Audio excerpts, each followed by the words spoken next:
prendre conscience qu'il n'y a plus aucun danger et que le soi est là pour la recevoir, c'est-à-dire et lui accorder une réponse qui sera bien plus juste pour elle.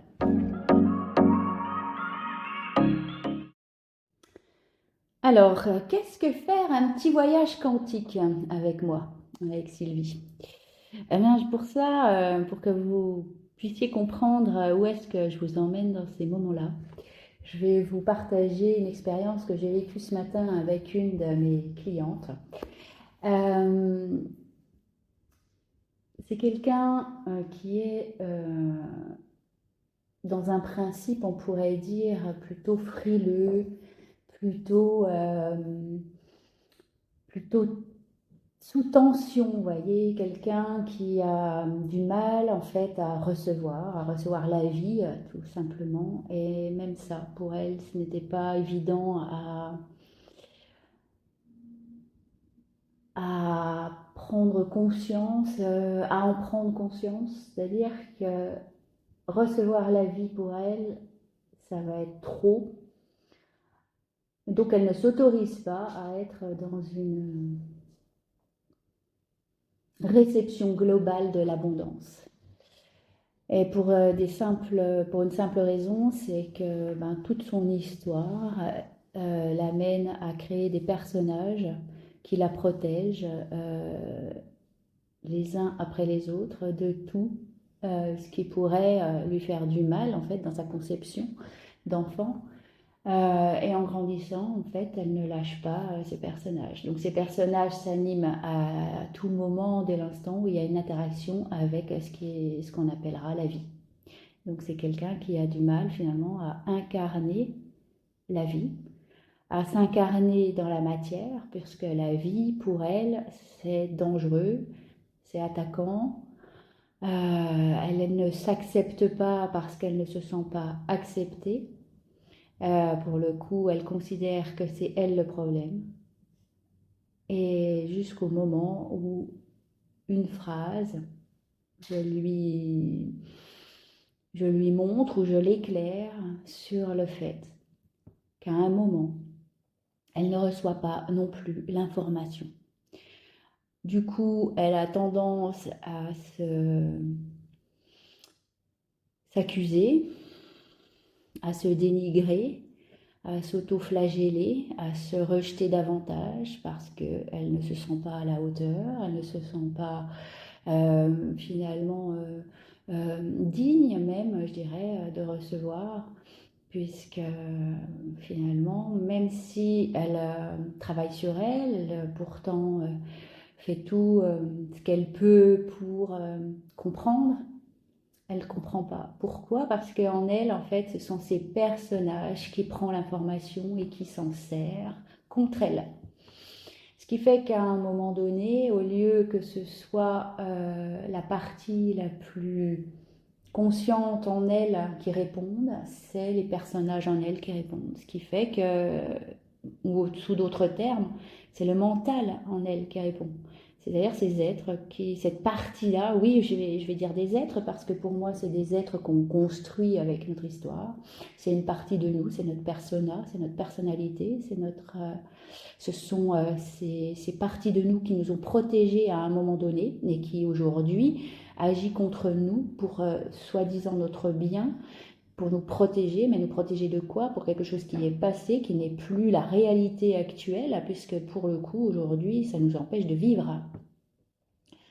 Du coup, c'est ça, ce voyage quantique, c'est aller à l'endroit où j'ai souffert, à l'endroit où il y a eu la blessure, et là, la voir et l'empêcher aujourd'hui d'agir encore, l'emmener à prendre conscience qu'il n'y a plus aucun danger et que le soi est là pour la recevoir, c'est-à-dire et lui accorder une réponse qui sera bien plus juste pour elle. Donc voilà, dans ce cas-là, on était vraiment sur la réception. Alors je vais être un petit peu plus, peut-être un peu plus claire, peut-être que ça reste un peu complexe à assimiler comme ça, mais en attendant, pour être plus pragmatique ou un peu plus concrète, concrètement, comme dirait quelqu'un que je connais, on va ramener ça là. Qu'est-ce que ça fait? Ben, ça fait que, en fait, je suis le féminin. Le féminin, dans son principe yin, c'est la réception, c'est le magnétique.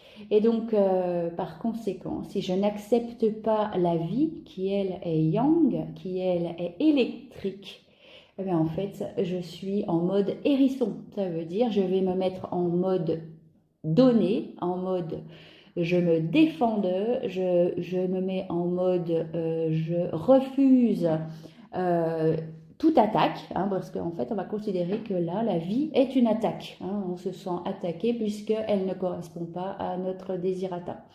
Donc pour le coup on s'en défend, on s'en protège, mais du coup on se protège de tout ce qu'elle est, de tout ce qu'elle pourrait apporter de génial, de beau, de nouveau. Il n'y a pas de détente à cet endroit-là, on va être complètement contrôlant pour le coup et on va accuser la vie de nous vouloir du mal, on va accuser la vie qu'elle est pourrie, on va accuser la vie que c'est de sa faute si on vit ce qu'on vit. Eh bien, pas tout à fait, même si la vie n'est pas simple, même si la vie nous propose parfois des étapes difficiles, la vie est là pour nous faire du bien, pour nous apprendre comment ça fonctionne, comment les énergies fonctionnent. Et moi, je vais être là pour vous guider et vous faire comprendre ça, vous détendre, devenir plus souple, plus perméable à la vie pour en recevoir tous les bienfaits, pour en recevoir toute son intelligence et à quel point en fait tout est juste et tout est très bien placé. En fait, elle nous permet de nous replacer au bon endroit.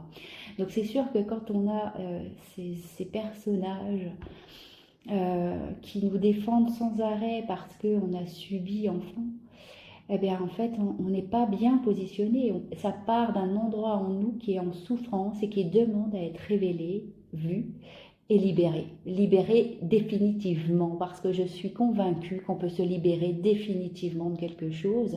Ça ne veut pas dire qu'il n'est plus là, ça veut juste dire qu'on en est libre. C'est-à-dire on le voit. Et est-ce que je décide de jouer avec lui ou pas? Est-ce que là, les circonstances me permettent d'actionner avec cette part-là de moi ou de jouer un tout autre rôle, une toute autre version de moi?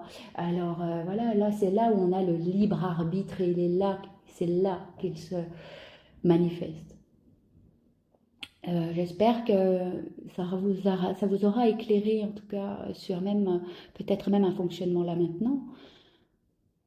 C'est se libérer de ses émotions, ce n'est pas les fuir. Se libérer de ses émotions, c'est les accueillir pour les comprendre, pour ne plus les laisser nous envahir. On peut être témoin d'un paysage magnifique, on peut être témoin d'un orage horrible, mais il peut ne pas nous toucher parce que à cet endroit-là, peut-être je serai à l'abri et peut-être que même ce paysage magnifique peut me prendre et finalement je peux avoir un accident parce que je me suis laissé prendre, parce que j'étais dans ma voiture et que je me suis laissé prendre par ce paysage magnifique. Voyez un peu.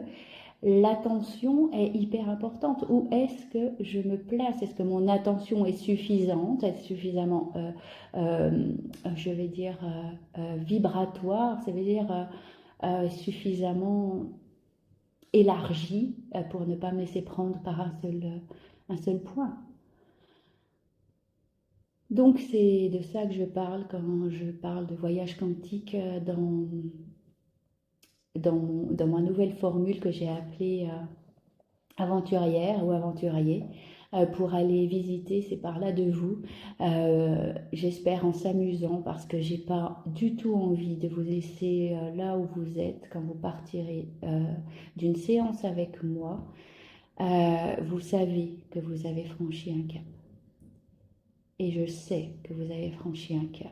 Et c'est à ce moment-là qu'on se dit au revoir. Eh bien, ce sera tout pour moi aujourd'hui.